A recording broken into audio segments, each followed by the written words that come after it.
The Lakers get a big win versus the Oklahoma City Thunder. Is this the model for what the Lakers need to be going forward? And can the Thunder really make a run in the Western Conference? The Warriors suffer another shocking loss, this time to the zombie baby Grizzlies.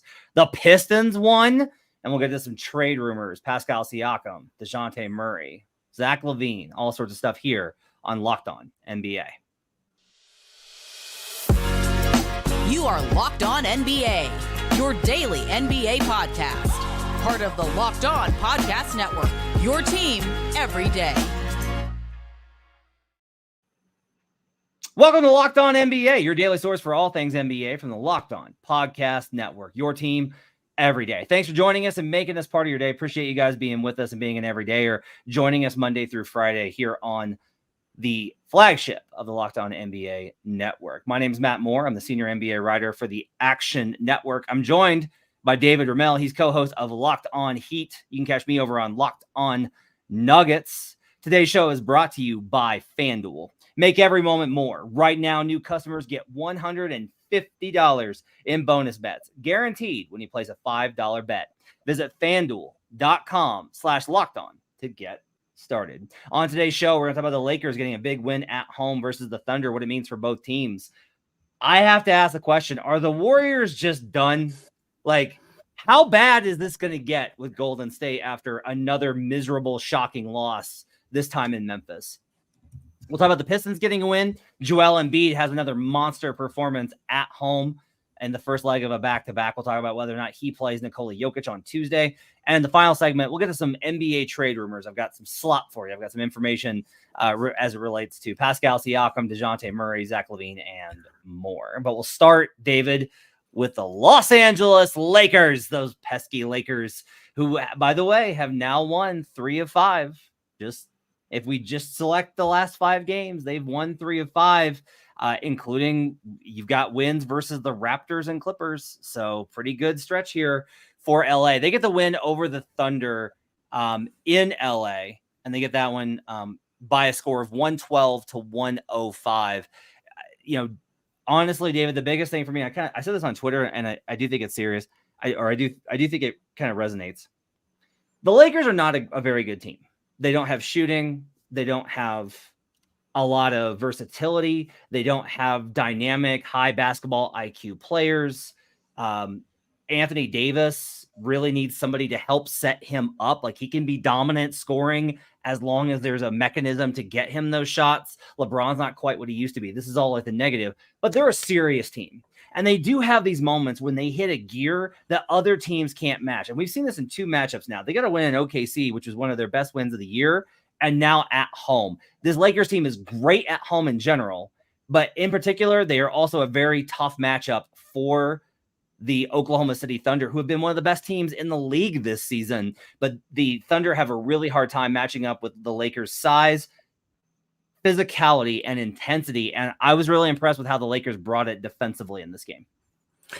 I think those are all fair points. The Lakers, obviously, with their experience and AD and LeBron, and I think, they have just enough there where they can continue to grind out these sorts of occasional victories, but they just don't give that vibe of being a powerhouse. But I don't know that it necessarily matters. And I know that you've used this as a criticism of Miami and their approach to the regular season. But I would say you could probably use that same argument against the Lakers. I don't know that any team in the Western Conference necessarily wants to face the Lakers, knowing that they can present that challenge, that they have an understanding of what's at stake and how to adapt over the course of a playoff series.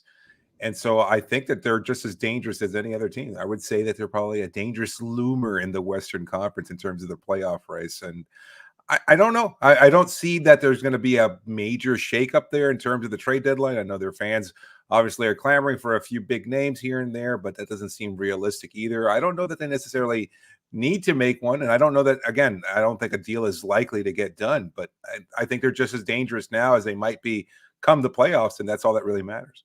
Well, we'll return to their playoff hopes a little bit later because I have a little bit of a disagreement. I don't know if it's going to happen or not, but there are some names I think that will be interesting additions for them if they were able to pull off a deal. Let's talk about OKC. So OKC, Davis has 27, 15, and 5. He's a monster. But Joel Embiid also has dominated versus this team, and it kind of like, it's not surprising. like Chet Holmgren is a second-year player. He's a second-year rookie at 208 pounds. And versus these teams that have this kind of size, especially underneath, the Thunder have a really hard time. Now, I will say this. OKC in this game went 15 of 49 at 49 3-point attempts at 31%.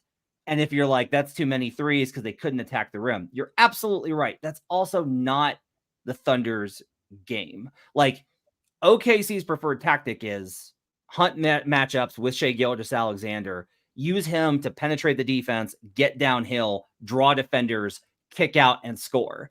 And they clearly did that with 49 3-point attempts. They just couldn't hit the bottom of a bucket. Now, also, if you look at the numbers, OKC is one of the highest teams in the differential between their expected field goal percentage and their actual this season. They shot the lights out relative to expectation for who their players are.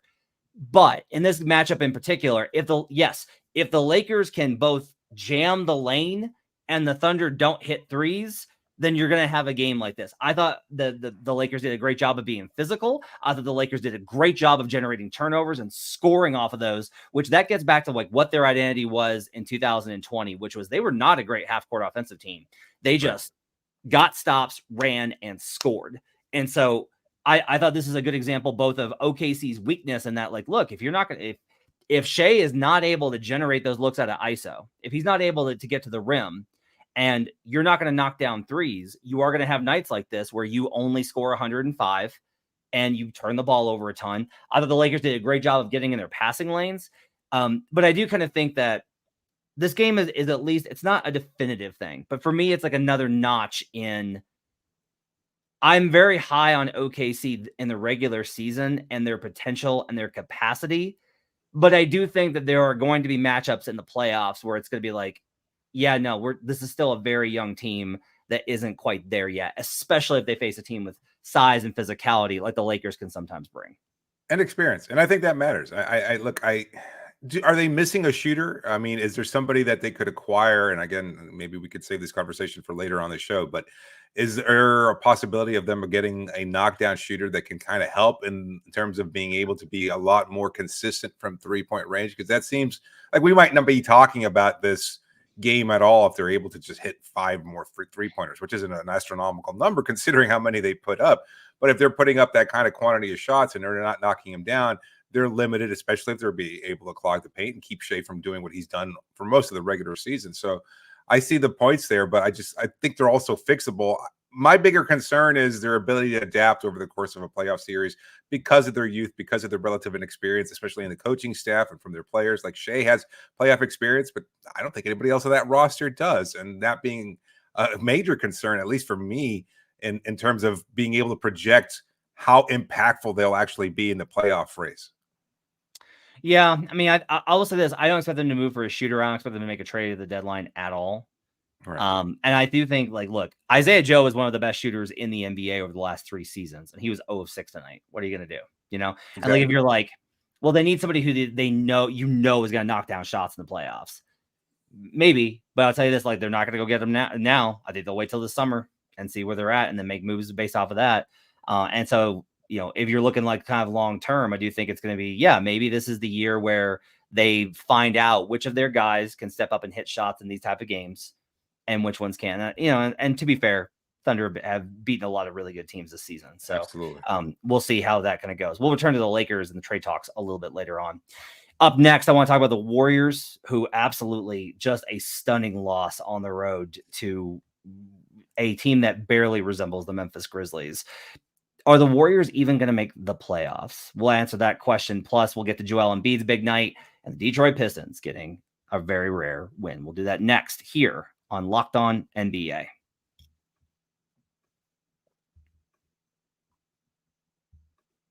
Right now, I want to tell you about BetterHelp. This show is brought to you by BetterHelp.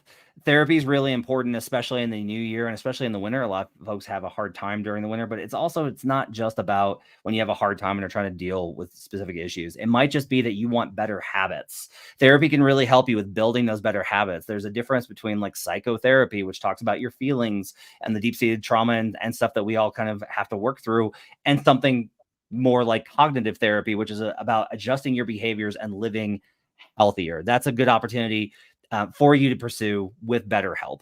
If you're thinking of starting therapy, give BetterHelp a try. It's entirely online, designed to be convenient, flexible, and suited to your schedule. Just fill out a brief questionnaire to get matched with a licensed therapist and switch therapists at any time for no additional charge. Celebrate the progress that you've already made. Visit BetterHelp.com/LockedOnNBA today and get 10% off your first month. That's BetterHelp, HELP.com/LockedOnNBA.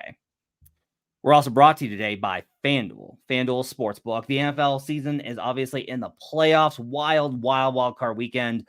Lots of great storylines and great games throughout the weekend. Big matchups next weekend. I grabbed the rare 9.5 on the San Francisco 49ers next weekend versus the Packers. Teams that score 40 points or more in the wild card round the next week are just 2-8 against the spread. Teams that beat the Cowboys in the playoffs are just 2-7 against the spread the following week. So I'm very heavy on the Niners next week. Also, as a Chiefs fan, I'm terrified of this Bills game and grabbed a -2 when it first came out. You can also get in on the NBA play awards races. One of the cool things at FanDuel is you can actually parlay your awards winner. So you can get it on Tyrese Maxey at a low number, parlay that with either Nikola Jokic, or if you prefer, Joel Embiid at a big number right now because he's threatening to maybe miss the number of games. Lots of opportunities if you think Embiid's going to play the rest of the season. Great number on him right now. You can put those together at FanDuel. Plus, they've got live same-game parlays. They've got the Parlay Hub with popular parlays. So many stuff to bet. Visit FanDuel.com/LockedOn and make your first bet a layup. FanDuel, official partner of the NFL. We'll be right back on Locked On NBA.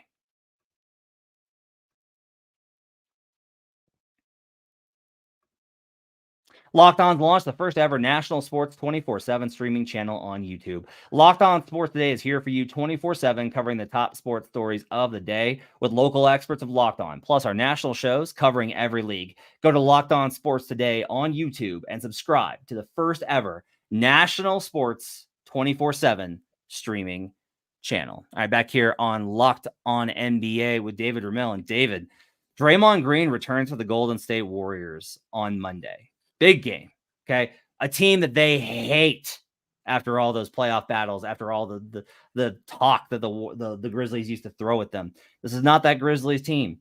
No Ja Morant, no Desmond Bane with an ankle injury, no Marcus Smart, no Brandon Clark, no Steven Adams. This was the hustle. This was the G League Memphis hustle. The Grizzlies in this game started Vince Williams Jr., Jaren Jackson Jr., Xavier Tillman, Zaire Williams, and Luke Kennard, and it was rookie G.G. Jackson going for 23 points on 6 of 9 shooting, including 5 of 8 from three-point range. And the Grizzlies shocked the Warriors in Draymond's return, 116-107. Steph goes for 26 on 20 shots.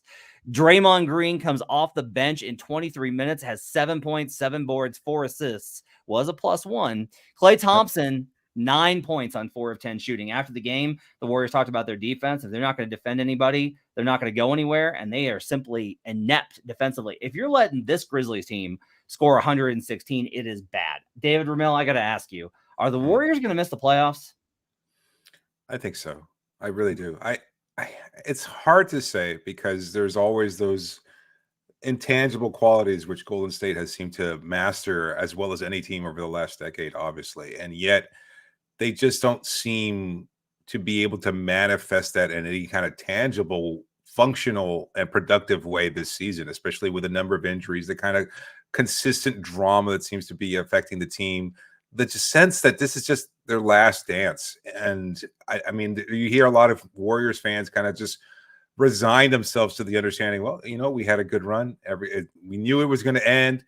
We kind of hoped that maybe we might be able to extend the level of play during Steph's tenure here, but it just doesn't seem feasible. And so I look at this roster and look, you got a spark with Draymond's return. And as much as you could say maybe his suspension impacted them and their ability to be a good team, he was fine, and yet it wasn't enough. Like, they just don't have enough. And it's just, again, there's so many issues there between age, between the level of production. You can kind of limit what Steph can do, and he doesn't seem quite as dangerous as consistently as he once did. And other than that, who are you scared of on this Warriors roster? And I don't think there are a lot of names out there that might, incite the kind of fear that this team once used to be able to just cast a shadow over the rest of the league. So I just think they're done, and that's fine. Like, it happens.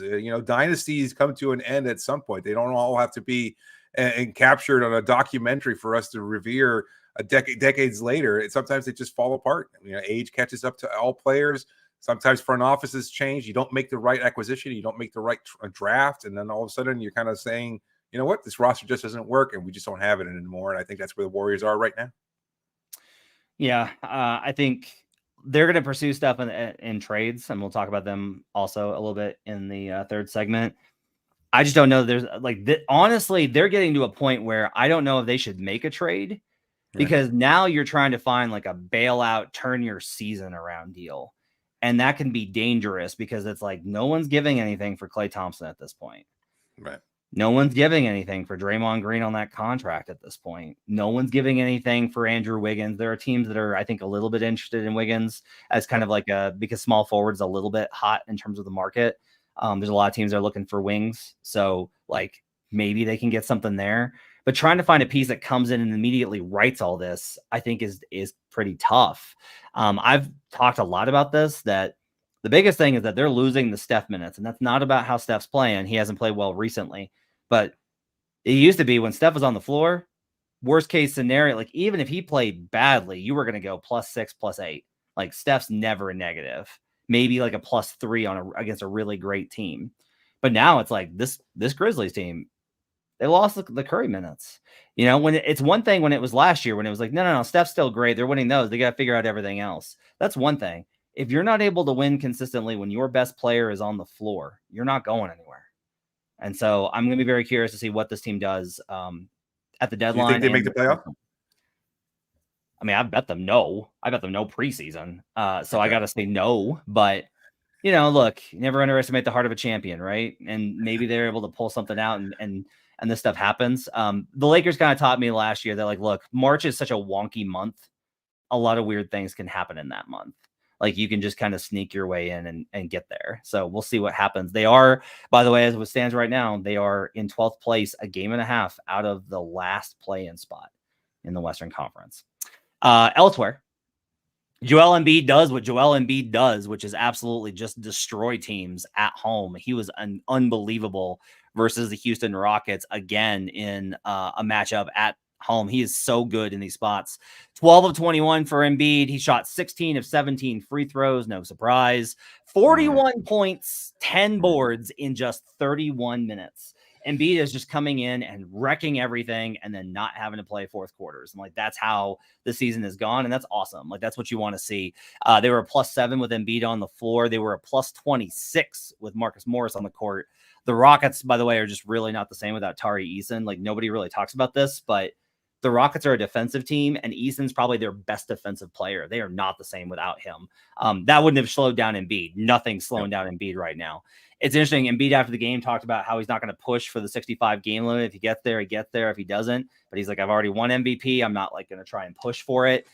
An interesting question is, he's missed, I believe 10 of the 18 that he can miss before being ruled ineligible for the award. So we'll see how that kind of works out. Another impressive performance from Embiid and the Sixers. They just kind of keep rolling. And Embiid now plays Nikola Jokic and the Denver Nuggets tomorrow on the back-to-back. What are your thoughts on Embiid's play? And do you think Embiid plays in this one? No, I don't think he plays, to answer that question. I know there are a lot of concerns there, but I'm second night of back-to-back, and considering his injury history, I'm sure they'll probably hold him out. And as far as his overall level of play, like he is the MVP, and he has been great. And I think he continues to dominate. Having said that, look, I mean, you don't really have a center that can stop him, and certainly not in the Houston Rockets roster. Like, Şengün is fine. No Eason there. I mean, but they're not going to really limit what he can do. And to your point, nobody has been able to do so this season. Is he the MVP? Is he the clear MVP now, considering there's kind of like I wouldn't say like a hangover necessarily regarding Nikola Jokic, but it just seems like that doesn't seem like he doesn't generate the same kind of buzz he did, and I think that's Yeah. unfair to him. But I just think there's a little. I mean, Shea seems to be the hot name in terms of like maybe he's probably like third in the MVP race, and Embiid's probably a clear one right now. Nobody's really talking about any other candidates, so I think that's kind of where it stands there. Is he your MVP favorite at this point? I think it's a two-person race. I think the way I've kind of put it is if you told me pick an MVP right now, I would say it's Joel Embiid. If you told me pick an MVP for the season, by the end of it, I'm going to go Shai Gilgeous-Alexander. To me, he's the best two-way player in basketball. He's been absolutely phenomenal, incredible. Part of this, and I will, like I got in trouble on Twitter for talking about this. Philly fans having a great day. Go Birds. But they got real upset. This is not like, it's fine. Like Embiid says he doesn't care about the MVP, so it doesn't matter, right? Like it doesn't matter. Embiid's played 2 games on the road versus teams over 500 this season. 2. One was versus the Thunder and 208-pound Chet Holmgren, great shot blocker, no chance against Embiid. And the other was the first game of the season versus the Milwaukee Bucks in the season opener. That's it. Those are the only 2 games he's played on the road versus teams over 500. Now, this last stretch, he was absolutely hurt. And like, he just may not get there based off of injuries, right? Like he just may not be eligible for the award, and that sucks. But like, I do think when we look at his numbers and we contextualize this stuff, a lot of it is like, we can say both things. One, he absolutely annihilates teams like the Wizards. Played in both those games. But also, like, he beat the Wolves at home. He was dominant in that win versus the Wolves. He has a lot of great wins at home. If he can have a couple on the road, then yeah, it's going to be pretty impressive. By the way, I think he plays. And I think they win tomorrow. I think he plays and they win tomorrow versus the Nuggets. I think it's a bad spot for Denver. On the other side, I want to talk about the Detroit Pistons getting a win. Plus, we'll get to some trade talk, and I'll get David's thoughts on a number of names and what we think is going to happen with them as we are about 3 weeks out from the trade deadline. We'll talk about that next on Locked On NBA.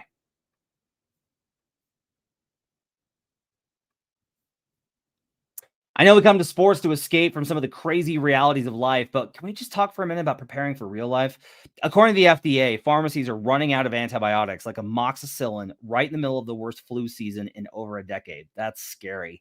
I can't imagine a more helpless feeling than if my wife or one of my kids got sick while a supply chain issue kept them from the life-saving medication they needed. We got snowed in here in Denver, and sometimes you just can't get out. Sometimes the pharmacies are closed because of the weather. Thankfully, we'll be okay because of Jase Medical. The Jase case is a pack of 5 different antibiotics to treat a long list of bacterial illnesses, including UTIs, respiratory infections, sinusitis, skin infections, among others. This stuff could happen to any of us. Visit jasemedical.com and complete your physician encounter. It'll be reviewed by a board-certified physician, and your medications will be dispensed by a licensed pharmacy at a fraction of the regular cost. It's never been more important to be prepared than today. Go to jasemedical.com and use offer code LOCKEDON to get $20 off your order. We'll be right back on Locked On NBA.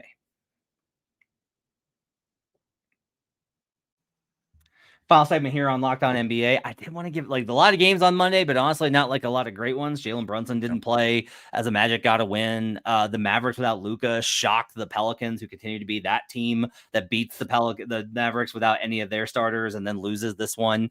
The Hawks, the Spurs somehow decided just not to show up. They got benched at halftime. That was crazy. Cavaliers got a win. Celtics beat the Raptors again because that's what the Celtics do at this point. Jazz win again. You're going to be hearing a lot more about the Jazz. The Jazz are a good team. They're now in the play-in tournament. Very good. They are like within range of the 5th seed. The Jazz are red hot right now. Did want to give a shout out though. Detroit Pistons, no Cade Cunningham. Jalen Duren goes for 20 points, 19 rebounds, and Jaden Ivey, 24 points on 9 of 18 shooting, 7 boards, 6 dimes for Jaden Ivey in this one as the Pistons get a win versus the Washington Wizards. Just want to give them a little bit of a shout out for, getting another win, David. It's impressive, right? It's been such a bad season for them. Not as bad as Memphis this season, and yet, I don't know. It's kind of hard to contextualize exactly what's going on there because they're just winning a lot, and that was unexpected. But everything's gone wrong for Memphis too. So, and then the Wizards. Hey, what can you say about those Wizards, right? 21 points on 21 shots for Kyle Kuzma and a -17. Jordan Poole, 16 points on 14 shots. Tyus Jones with 22 points on 19 shots. Here, the price on him is high for trade talks. Let's talk about some trade talks. So, okay, it's smoke season. What I will Right. tell you is that I am more convinced that I think it is more likely that Pascal Siakam is moved in the next 3 weeks than I was a week ago. Heard that there's like just been an intensity. My thought has been that because Pascal Siakam has told, according to quoting hashtag sources, that he will not resign or he will not given a commitment to resign to any team that is not the Raptors. He will not, like, if he gets traded to the Pacers, he's not gonna be like, yeah, I'll resign this summer. He will not give a verbal commitment whatsoever, let alone an extension with either the Pacers, the Hawks, or the Kings, or the Warriors, or any other team that trades for him. He wants to test out free agency. That said, I hear that the offers are continuing to be ramped up. Now, the latest that I've heard is that the Pacers are back in and they're very heavy. My opinion on this read is that it's likely, I think, a smokescreen to try and drive up the price for Siakam with a team that has not been listed. And I would point very strongly to Golden State. To me, Golden State makes the most sense. They have the most confidence in re-signing Siakam. They provide Siakam with a team that has won a championship and say, like, you're the guy that's going to be like the number 2 now. You get to be the number 2 guy on a championship team, big market, all those types of things. I think that that's like the most likely situation, but that's speculative. My question for you, here's a good one. Do you think Pascal Siakam is good enough to be considered the best trade asset on the market for it to even like register? Is Pascal Siakam good enough to you to be considered impactful towards teams' chances in the playoffs?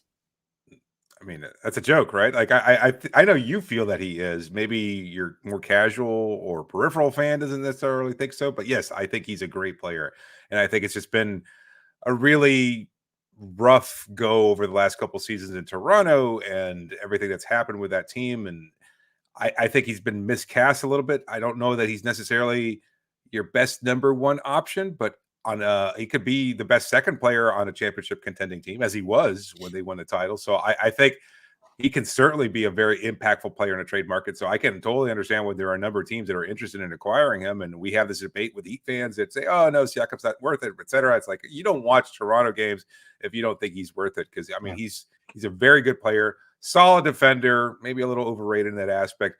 Yeah. But great ISO player, decent shooter. Like, he can get a lot of things done and he can contribute. If you've got the right system that can maximize what he does, and he can be your secondary option, he certainly improves your chances of winning at a high level. So, I mean, we just talked about Golden State's chances at the playoffs. They acquire Siakam. I'm on board that team making a playoff run. Other teams that have talked to Toronto, apparently the belief is that they're looking for players that fit the timeline. They're trying to reset things, and that makes sense with the OG Anunoby trade, right? They bring on RJ Barrett and Emmanuel Quickly. That's more in line with Scotty Barnes's timeline. And so they're trying to, and with Siakam being 29, it makes more sense to move him and reset the timeline a little bit for them. No, you're shaking your head. Yeah, 29. At what point did 29 become kind of out of your window? Well, what's crazy is like, in the current NBA, he can play another 11 years. Like, everybody's playing to 40 now. So I don't know what the timeline is anymore. It's like you've got to be right smack dab in that window between 21 and 25. If you don't contend there, you're kind of screwed. Elsewhere, so Dejounte Murray is the big name associated with the Los Angeles Lakers. I still think that's the most likely place that he ends up. It would be very surprising me if the Hawks did not trade Dejounte Murray at this point, just given like how far out and like the season is so far off the rails. Doesn't seem like there's a good, they feel like there's a fit. There's the clutch connection.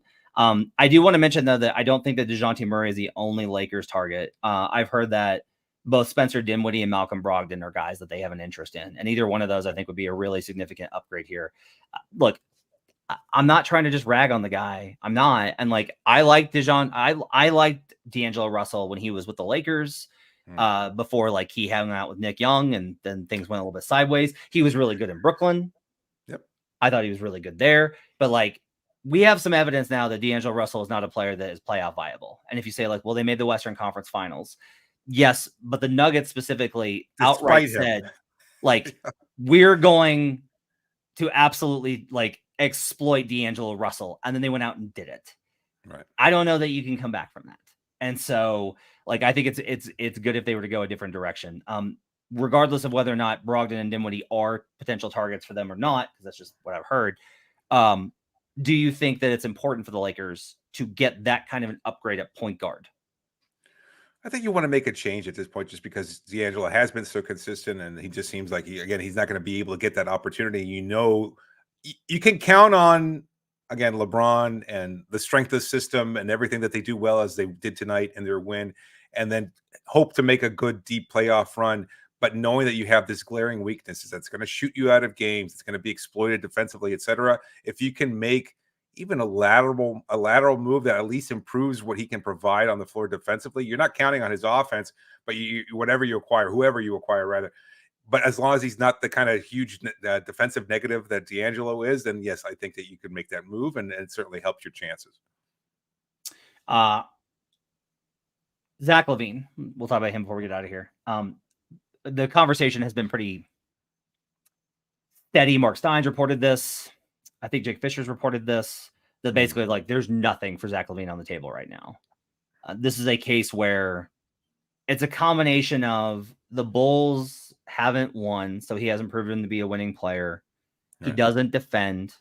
He's a scoring guard that isn't like Tyrese Maxey, where he's young enough for you to feel like there's lots of upside. He's already on that massive contract. I always think this is funny when teams are like, oh, I don't want to trade for that guy. He's on a big contract. I want to trade for this other guy who I have to give the big contract to. And I'm like, how do you think that they become that guy?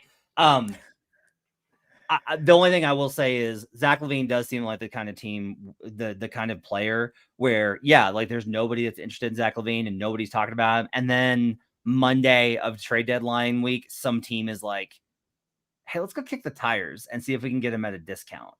And the Bulls are like, sure, like we just want to move him. No problem.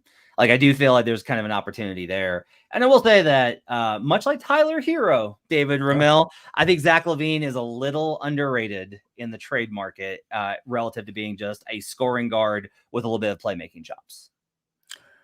Yeah, but again, I know that it's not, he hasn't necessarily played himself out, but I feel like Tyler benefits from having played in Miami and understanding his role, and he doesn't necessarily always play it well. And I know that last year's playoff run for Miami kind of, tarnished whatever value he might have had. But like, I think Tyler does have room to grow, and I think he will. He's shown improvement defensively. If you watch Heat games as I do, then you notice that he is a much better defender, and that he can improve as a playmaker, which he has. You're going to have inefficient nights from him. But I think when you combine that with the intangibles, the idea of understanding what his role is and can be on a championship contending team and being willing to take that back seat, I don't know that Zach has that opportunity. He's never had it. He's always been on bad teams or been miscast or been expected to carry a team that really didn't have any kind of realistic chance at the playoffs. So I personally have a lower opinion than most. Maybe he is somewhat underrated. I know that his scoring prowess is still there, but I just don't know how he's going to contribute to winning. And I don't know that you're going to be willing to pay him as a player that is limited and mostly one-sided and a little bit older and also getting paid a hell of a lot of money. And then all of a sudden you're going to see him and be like, okay, it can work for us, right? It's the Arrested Development mean. I know it hasn't worked for Minnesota. I know it hasn't worked for Chicago, but it'll work for us and all of a sudden turn our seasons around. I just don't see it. I don't know what the team is that's the right fit for him, but I don't see that he's going to turn anything around either. Okay. So one, I would say if we look at his career trajectory, he was really rising, and he was like, I thought he was all NBA level the year before the Bulls went all in when they added DeRozan. You've said this before, yes. I'm just very big on this. Like, look, I'm sorry, but everyone's career tails off when they play with DeMar DeRozan. Like, it's not DeMar's fault. It's that DeMar plays a very specific way, and it's hard to get guys that can fit adequately with that. And you also mentioned, like, who's the team? Let me throw this one at you. The Orlando Magic are already done a deal with the Magic before. Might be able to get a pick back, not their own. They obviously already used that one, but might be able to get a pick back from the Magic, even if it's protected. The Magic have not extended Markelle Fultz, and there's word that they are very open to doing a trade for Markelle Fultz. Have some young talent at the fringes and some veteran contracts for the Bulls to shed salary. You put Zach LaVine next to Jalen Suggs and that defense with Paolo Banchero and Franz Wagner, and you've got this little bit of window before Banchero's extension kicks in. I really like the fit for that team. Gives them the scoring punch that they're missing right now. They're a terribly shooting team, and so he certainly adds that dimension to what they can do, and they're already really good despite the fact that they don't shoot particularly well. I just question again, is he going to be willing to accept a lesser role on a roster of like teenagers, basically? Like, he's the oldest player on that roster. I mean, I would imagine, I don't know what Gary Harris's role would be on that team moving forward, but like, where's your veteran leadership coming from? Is it coming from LaVine? Because I don't see that as realistic. So I don't know that he's going to be like listening to Jamal Mosley and saying, "Yeah, I'll be your third guy. I'll let Paolo go to work. I'll kind of sit back and watch Franz create opportunities. And yeah, I'll be a catch and shoot guy at this stage in my career, despite the fact I'm getting paid close to $50 million. I don't know, man. It's just like, I see the fit as a player. I just don't know if the timelines coincide. We just talked about Pascal at 29 being, still in the capacity to be able to contribute to a winner, and yet he's already done it, and LaVine has not. And so for me, that's a big problem.